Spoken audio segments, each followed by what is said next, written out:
الحمد لله الحنان المنان الذي خلق الإنسان وعلمه البيان والصلاة والسلام على رسوله سيد الإنس والجان وعلى آله وأصحابه ذوي الخير والإحسان أما بعد فأعوذ بالله من الشيطان الرجيم بسم الله الرحمن الرحيم وعلى الله فليتوكل المؤمنون صدق اللہ مولانا العظیم۔ بارگاہ رسالت آپ صلی اللہ علیہ وسلم میں درود پاک کا ہدیہ پیش کریں۔ اللہم صلی علی سیدنا و مولانا محمد معدن الجود والکرم وآلہ واصحابہ الکرام وابنہ الکریم وبارک وسلم صلاۃ دائمۃ سرمدا ابدا۔ عزیزان گرامی وقار، قرآن عظیم میں اللہ عز و جل ارشاد فرماتا ہے کہ مومنوں کو اللہ ہی پر بھروسہ کرنا چاہیے۔ سورہ انفال کی آیت ہے، ایمان والے کسے کہتے ہیں، ایمان والے کون ہیں؟ اس میں اللہ تعالیٰ فرماتا ہے انما المؤمنون الذین اذا ذکر اللہ وجلت قلوبہم وَإِذَا تُلِيَتْ عَلَيْهِمْ آيَاتُهُ زَادَتْهُمْ إِيمَانًا وَعَلَى رَبِّهِمْ يَتَوَكَّلُونَ۔ ایمان والوں کی تین علامتیں بتائی گئیں۔ پہلی علامت یہ ہے کہ ایمان والے بے شک وہی ہیں کہ جب ان کے سامنے اللہ کا ذکر ہو تو ان کا دل مچل جائے، اللہ کا نام آتے ہی ان کا دل خوش ہو جائے، یہ ایمان کی علامت ہے۔ اور دوسری علامت رب تعالیٰ فرماتا ہے جب ان کے سامنے اللہ کی آیتیں تلاوت کی جائیں تو ان کا ایمان بڑھ جاتا ہو، وہ آیتیں سننا پسند کرتے ہوں۔ اسی سے آپ اندازہ کریں ہمارے اندر ابھی ایمان کتنا ہے۔ اللہ کے نام پر خوشی ہوتی ہے۔ الحمدللہ بزرگوں کا یہ طریقہ رہا اور آج بھی ہے کہ جیسی اذان کی آواز آتی اللہ کا نام ہے سب خاموش ہو جاتے تھے اور اس کا جواب بھی دینے لگتے تھے۔ اور یہی ماحول ایمان کی علامت ہے کہ جن لوگوں میں ایمان باقی ہے وہ اللہ کے نام سے خوش ہو جاتے ہیں اور خاموش ہو جاتے ہیں، اور ایمان نہ ہو تو انہیں اللہ کے نام سے کچھ فرق نہیں پڑتا۔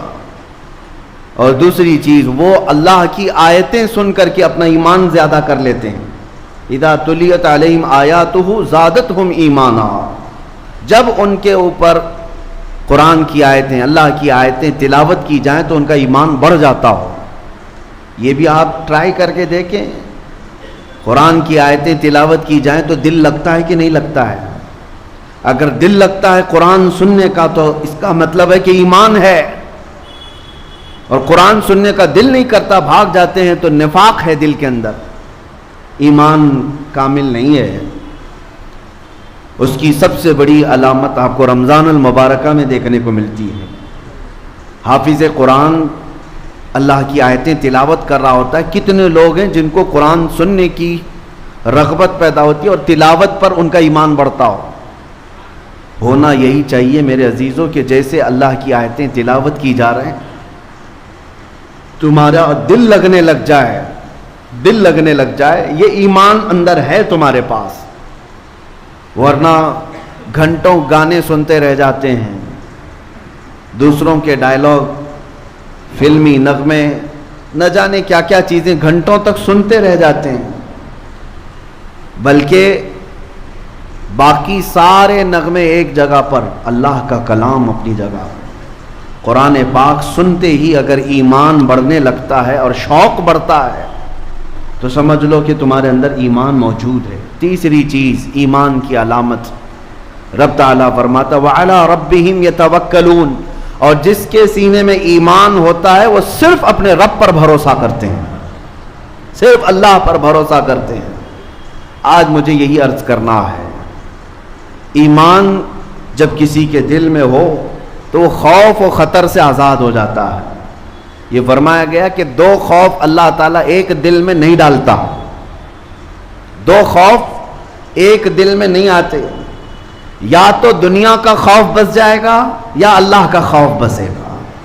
ایسا نہیں ہوتا کہ اللہ کا خوف بھی ہے اور دنیا کا خوف بھی ہے، دو خوف جمع نہیں ہوں گے، اسی لیے ایک ہی خوف کو جگہ دو۔ اگر اللہ کا خوف ہے تو اللہ دنیا کے خوف سے آزاد کر دیتا ہے، اور یہی فرماتا ہے الا ان اولیاء اللہ لا خوف علیہم ولا هم يحزنون، جو اللہ کے ہو جاتے ہیں، اللہ کے دوست، ان کو کسی بھی بات کا خوف نہیں ہوتا، ڈر نہیں ہوتا، اور نہ ہی کسی بات کا رنج اور غم ہوتا ہے۔ یہ کب ہوتا ہے؟ جب اللہ کی ذات پر کامل بھروسہ ہو جائے، کامل یقین ہو جائے۔ یہ بھروسے کے متعلق چند باتیں عرض کرتا ہوں۔ اللہ کی ذات پر توکل کیسا؟ کچھ لوگ اس کا الگ غلط معنی سمجھ لیتے ہیں۔ توکل کا مطلب یہ ہے کہ سب چھوڑ چھاڑ کر کے بیٹھ جاؤ، اللہ ہی سب کرنے والا ہے۔ اس کا نام بھی توکل نہیں ہے۔ اللہ کی ذات پر یقین اور توکل کا مطلب اسباب کا سہارا لینا ہے، لیکن یقین اس کی ذات سے رکھنا۔ ایسا نہیں ہے کہ گھر میں بیٹھ کر کے آپ یہ سوچیں کہ بچہ ہو جائے گا، اکیلے بیٹھے ہیں، اللہ تبارک و تعالیٰ ہے، لیکن اس نے جو اسباب بنایا ہے ان اسباب کا سہارا لینا ہوگا۔ تم گھر میں بیٹھ کر کے یہ سوچتے رہو روٹی آئے گی منہ میں چلی جائے گی، نہیں۔ روٹی کو گزرنے کے لیے جتنے اسباب کی ضرورت ہے ان اسباب کا سہارا لینا ہے، ہاتھ پیر چلاؤ، پھر اللہ کی ذات پر بھروسہ کرو۔ ایک صحابی آئے، حضور صلی اللہ علیہ وسلم سے عرض کیا میرے پاس ایک اونٹنی ہے، اس اونٹنی کو کھمبے سے باندھ کر کے اللہ پر بھروسہ کروں یا اس کو کھلا چھوڑ کر کے؟ کیونکہ کھلا چھوڑنے سے اونٹنی واپس نہیں آتی، ایک بار وہ ہاتھ سے جائے تو وہ بھٹک جاتی ہے۔ اونٹ کے بارے میں نبی پاک صلی اللہ علیہ وسلم نے ارشاد فرمایا نہیں، اس کی رسی کو کھمبے سے باندھو اور پھر اللہ کی ذات پر بھروسہ رکھو۔ بیمار ہو گئے، بخار آیا، سردی ہے، سر میں درد ہے، پیٹ میں درد ہے، اللہ شافی کافی ہے، یقین ہے ہمیں کہ اللہ ہی شفا دے گا، لیکن اس کا مطلب یہ نہیں ہے کہ بیمار ہو کر بستر پر سوئے رہیں، مجھے اللہ پر بھروسہ ہے وہی شفا دے گا۔ وہ شفا دے گا لیکن دوا تمہیں لینی ہوگی، دوا لو اور پھر یہ کہو دوا تو ذریعہ ہے، حقیقت میں شفا اللہ کی طرف سے۔ یہ توکل ہے، اس کو کہتے ہیں توکل اور یقین۔ جیسے آج کے حالات میں بہت سارے لوگ دوسرے درجے کا توکل کر کے بیٹھے ہوئے ہیں۔ جب ہم یا علماء بیان کرتے ہیں کچھ نہیں ہوگا، اللہ کے اوپر سب چھوڑ دو، تو سارے لوگ شاید سب چھوڑ کر کے بیٹھے ہوئے ہیں، چاہے وہ نبی پاک کی عزت کا معاملہ ہے، چاہے اسلام کی بات آئے، چاہے قرآن کی بات آئے۔ لوگوں کو ایسا لگنے لگا ہے کہ اللہ کی ذات پر بھروسہ ہے، جو ہونا ہے وہیں سے ہوگا۔ ایسا نہیں، اگر اللہ کی ذات پر بھروسے کا یہی مطلب ہوتا تو 313 نہتے صحابہ کبھی بدر کے میدان میں نہیں آتے، وہ مدینے میں بیٹھ کر کے ہی کہتے اللہ پر بھروسہ ہے، اللہ فرشتوں کو اتارے گا۔ نہیں، ہاتھ پیر چلاؤ اور پھر اللہ کی ذات پر بھروسہ رکھو۔ ہاتھ پیر تمہارے سلامت ہیں تو اللہ تعالیٰ فرماتا ہے میدان میں اترو۔ یہاں تک کہ نبی مکرم صلی اللہ تعالیٰ علیہ وسلم سید الانبیاء ہیں، سید المعصومین ہیں، رسول پاک صلی اللہ تعالیٰ علیہ وسلم خود 160 کلومیٹر پیدل چل کر کے رمضان کے موقع پر بدر کے میدان میں آئے، اور سب تیاریاں ہو جانے کے بعد رات کے وقت بیٹھ کر کے دعا کرتے ہیں کہ اے اللہ، ہماری جانب سے جو کچھ کرنا تھا ہم سب کر چکے، اب کامیابی دینا تیری ذات پر ہے، اب تیری شان پر ہے، اور اگر مولا اب بھی ہمیں کامیابی نہ ملی تو اس روئے زمین پر کوئی سجدہ کرنے والا نہ رہے گا۔ دیکھو نبی پاک صلی اللہ علیہ وسلم یہی دعا مدینے میں بھی کر سکتے تھے، یہی دعا اپنے گھر میں بیٹھ کر کے بھی کر سکتے تھے، اپنی مسجد میں بھی۔ نبی پاک صلی اللہ تعالیٰ علیہ وسلم نے توکل اور یقین یہ سکھایا ہے کہ پہلے عمل کرو اور پھر رب کی ذات پر بھروسہ رکھو۔ عزیزان گرامی وقار، آج اسی کی ضرورت ہے کہ جو یہ سوچ کر کے بیٹھا ہے کہ سب کچھ ویسی ہی ہو جائے گا۔ قرآن میں مولا تعالیٰ فرماتا ہے ان اللہ لا یغیر ما بقوم حتی یغیروا ما بانفسہم، بے شک اللہ تعالیٰ اس وقت تک کسی قوم کی حالت نہیں بدلتا جب تک وہ قوم خود اپنی حالت نہیں بدلتی۔ خود تمہیں بدلنے کی فکر نہ ہو اور تم سوچتے ہو کہ دعاؤں سے ہی سب کچھ ہو جائے۔ ایک بزرگ کے بارے میں ایسی بطور مزاح یہ بیان کیا گیا تھا کہ ان کی کھیتی باڑی تھی اور بڑے شریف مولانا صاحب تھے، کھیتی باڑی کرتے تھے اور بیٹھے رہتے تھے. ایک گدھا آتا تھا، فصلیں چر جاتا تھا اور یہ تسبیح پڑھتے تھے، لا حول ولا قوت الا باللہ، لا حول ولا قوت الا باللہ. گدھا چلا جائے، گدھا چلا جائے، گدھا چلا جائے، تسبیح 100 بار. گدھا کہاں سے جاتا؟ وہ فصلیں خوب چرتا تھا اور چلا جاتا تھا اور ان کی تسبیح ختم نہیں ہوتی تھی. گدھے کو بددعائیں بھی دے رہے ہیں اور اللہ کی تسبیح بھی پڑھ رہے ہیں بیٹھی جگہ. اللہ تعالیٰ کچھ کر دے، اس گدھا چلا جائے، یہ گدھا چلا جائے. کچھ نوجوان تھے، وہ دیکھتے تھے روزانہ کہ مولانا صاحب بڑے شریف ہیں، روزانہ صرف تسبیح سے ہی گدھے کو بھگا رہے ہیں، تسبیح سے ہی گدھے کو بھگا رہے ہیں. آدھی فصل تو وہ روز کھا گیا تھا گدھا. ان نوجوانوں کو رحم آیا، وہ کچھ ڈنڈے لے کر کے میدان آ گئے. 4-5 دن کے بعد ڈنڈے لے کر کے آئے اور اس کے بعد پھر اس کھیتی میں چرنے والے گدھے کو جو تڑ لگایا انہوں نے، تو گدھا چیختے ہوئے جو بھاگا زخمی ہو کر، پھر کبھی نہیں آیا. اور وہ نوجوانوں نے آ کر کے کہا مولانا صاحب آپ کی تسبیح اپنی جگہ پر، لیکن ڈنڈے سے جو توکل ہوتا ہے وہ اپنی جگہ پر. یعنی اگر آپ بیٹھی ہوئی جگہ پر ہی یہ سوچتے رہیں کہ ہماری کھیتی کوئی نہ چرے اور صرف ہم تسبیح پڑھ کر کے سب بھگا دیں، ایسا نہیں ہے. اللہ نے تمہیں قوت فکر بھی دیا ہے، قوت عمل بھی دیا ہے.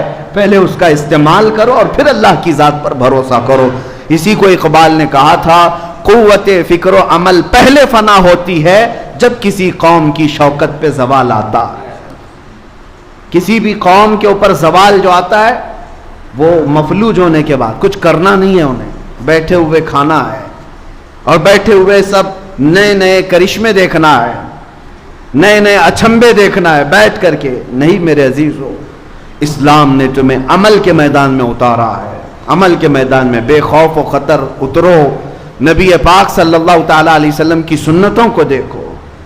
آج ان نوجوانوں سے بھی میں کہتا ہوں جو گھر میں بیٹھ کر کے توکل کر رہے ہوں یا توکل کا غلط معنی اخذ کر رہے ہوں، کہ ہمیں کیا ضرورت ہے، اللہ تبارک و تعالیٰ کی ذات پر بھروسہ ہے. رزاق وہی ہے، رزق دے گا.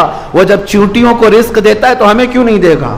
یقیناً تم اشرف المخلوقات ہو، تمہیں بھی رزق دے گا. لیکن حکم اس کا یہ ہے کہ تلاش کے لیے نکلو، تلاش کے لیے نکلو. ایک جگہ بیٹھ کر کے انتظار کرنا یہ نہیں ہے توکل. نبی پاک صلی اللہ تعالیٰ علیہ وسلم کی بارگاہ میں چلو. ایک دن حضرت فاطمہ کے گھر گئے. حسنین کریمین چھوٹے تھے، بھوکے تھے، رو رہے تھے. حضرت فاطمہ سے پوچھا کیوں رو رہے ہیں بچے؟ کہا بھوک کی وجہ سے رو رہے ہیں، گھر میں کوئی چیز نہیں ہے، فاقہ ہے. نبی پاک صلی اللہ تعالیٰ علیہ وسلم نے فرمایا فاطمہ نہ گھبرا، تیرا باپ اپنے ہاتھ سے محنت کر کے لائے گا اور تیرے بچوں کو کھلائے گا. خود رسول پاک صلی اللہ تعالیٰ علیہ وسلم مدینے میں نکلے اور چلتے چلتے نواحِ مدینہ میں، مدینے کے خارج میں ایک باغیچہ تھا، اس میں چلے گئے. باغیچے کے مالک سے کہا کیا میں تیرے باغیچے میں مزدوری کروں، تو مجھے اس کی کچھ اجرت دے گا؟ باغیچے کے مالک نے منظوری بھری، کہا کہ ٹھیک ہے میں تیار ہوں، مزدوری کر سکتے ہو. دیکھو میرے باغیچے کے درختوں کو پانی سینچنا ہے، پانی پلانا ہے. تم 1 ڈول پانی بھر کر کے ڈالو گے، میں 2 کھجوریں اجرت میں دوں گا. کنویں سے کھینچ کر کے 1 ڈول پانی بھرنا اور ایک درخت پر ڈالنا اور اس کی اجرت پر صرف 2 کھجوریں. نبی رحمت سید العالمین طٰہٰ و یاسین، ہم غریبوں کے آقا جن کے ہاتھ میں مولا نے سارے خزانوں کی کنجیاں تھیں، انہوں نے 2 کھجوروں کی اجرت پر یہ کام کو قبول کر لیا. گئے خود اپنے ہاتھ سے کنویں میں ڈول ڈالتے، پانی بھرتے، کندھوں سے اٹھاتے اور لے جا کر کے درخت کو پانی ڈال کے آتے. اس پر 1 ڈول پر وہ باغیچے کا مالک 2 کھجوریں دیتا تھا. 3 ڈول میرے آقا صلی اللہ علیہ وسلم نے ڈالے، 6 کھجوریں لی. 4تھا ڈول جیسی ہی کنویں میں ڈالے، رسی ٹوٹ گئی، ڈول گر گیا کنویں کے اندر، رسی الگ ہو گئی. اس بات پر وہ باغیچے کا مالک اتنا غصے میں آیا کہ ہاتھ اٹھا کر حضور پاک صلی اللہ علیہ وسلم کو لگا دیا. کہا تمہیں کام کا طریقہ نہیں معلوم؟ اللہ کے حبیب صلی اللہ علیہ وسلم نے اس وقت تک یہ نہیں فرمایا کہ انا حبیب اللہ، میں اللہ کا حبیب ہوں، یہ نہیں فرمایا، بلکہ نبی پاک صلی اللہ تعالیٰ علیہ وسلم عمل کے میدان میں رزق حلال کے لیے رسی کھینچتے رہے اور اس سے کہتے ہاں یہ مجھ سے رسی ٹوٹ گئی، میں کوشش کرتا ہوں بنا کر کے دے دوں۔ کسی طرح سے اس کی رسی بنا کر کے دیا اور 6 کھجوریں لے کر واپس لوٹائے، اپنے گھر آئے۔ سیدہ زہرا کے گھر بچے رو رہے تھے، 6 کھجوریں خوشی خوشی لا کر کے کھلایا۔ اس چیز کا کوئی غم نہیں کہ میں مزدوری کر کے آیا، اس چیز کا کوئی غم نہیں کہ باغیچے کے مالک نے ہاتھ اٹھایا، نہیں، میرے گھر میں حلال 6 کھجوریں آئی۔ اور جب حسنین کریمین کو کھلائے، یہ نبی پاک صلی اللہ تعالیٰ علیہ وسلم کا عمل درس امت ہے، امت کے لیے درس ہے۔ اس باغیچے کے مالک کو حضور کے جاتے ہی اندر سے بے چینی اور بے قراری شروع ہوئی کہ اتنا حسین و جمیل نوجوان میرے پاس آیا اور کام کرتے کرتے اس سے اگر رسی ٹوٹ گئی تھی تو میں نے ہاتھ اٹھا دیا، غلط کیا۔ اور اس بے چینی میں موجود تھا، بے چینی میں کوئی صاحب وہاں سے گزر رہے تھے، ان سے روتے ہوئے اس باغیچے کے مالک کو پوچھا کیا بات ہے، بے قراری کس بات کی؟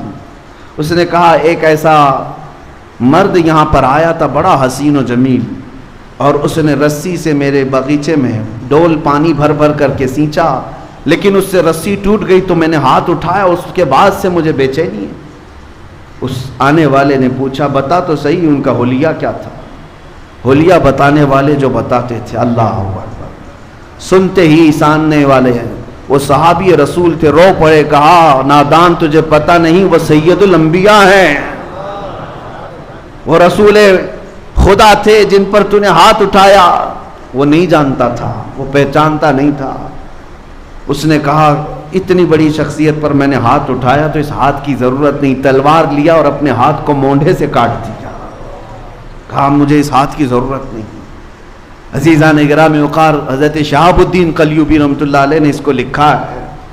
یہ اس لیے میں تمہارے سامنے عرض کر رہا ہوں کہ جو نوجوان اپنے گھر بیٹھ کر کے یہ سوچتے ہیں کہ سب اللہ کی طرف سے آ جائے گا، یا کبھی کاموں کو دیکھ کر کے یہ کہتے ہیں میرے سٹیٹس کے برابر کا کام نہیں ہے، یہ میرے سٹینڈرڈ کا کام نہیں ہے، ان نوجوانوں کے لیے بہت بڑا درس ہے جو پوری کائنات کے آقا و مولا جن کے ہاتھوں میں خزانوں کی کنجیاں ہیں، وہ کسی باغیچے میں مزدوری کر کے 2 کھجوریں لا سکتے ہیں۔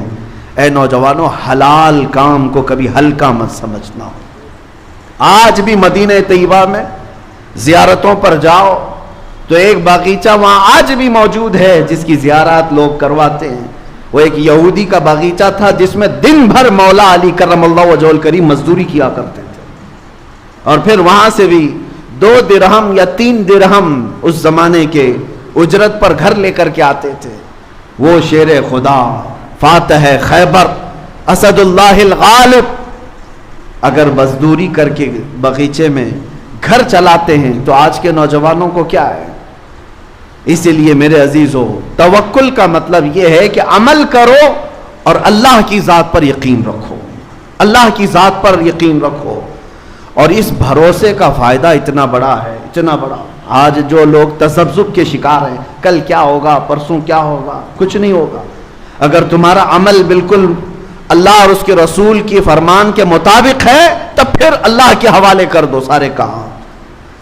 اب جیسے کچھ لوگوں کو گھروں میں بڑے ٹینشن ہیں، بڑے مسائل ہیں، روز ہمارے پاس یہ مسائل آتے رہتے ہیں۔ گھر میں برکت ختم ہو گئی ہے، اس کو دکھایا اس کو دکھایا تو بتاتے ہیں کہ کھڑکی یہاں نہیں ہونا چاہیے تھا، واستو پرکار سے گھر نہیں بنا ہے، ہاں پورا کچن توڑ کر کے بنانا ہے، ٹوائلٹ اٹھا کر اتر رکھنا ہے۔ میں کہتا ہوں تم اپنے گھر میں 1000 کھڑکیاں کھول لو، برکت ہوا سے نہیں آتی، برکت موسم سے نہیں آتی۔ اللہ قرآن میں فرماتا ہے ما یفتح اللہ للناس من رحمت فلا ممسک لها، اللہ جس کے لیے اپنی رحمت کھول دے اسے کوئی بند نہیں کر سکتا، وما یمسک فلا مرسل لہ، اور اللہ جس کے لیے بند کر دے کوئی اس کا دروازہ کھول نہیں سکتا۔ اللہ رب العزت قادر مطلق ہے، تمہاری کھڑکیاں ادھر ادھر ہونے سے نہیں، تم اپنا عمل صحیح کر لو گھر کے اندر. اور اس کے بعد میرا چیلنج ہے، کوئی کھڑکی بھی نہ ہو، دروازہ بھی نہ ہو.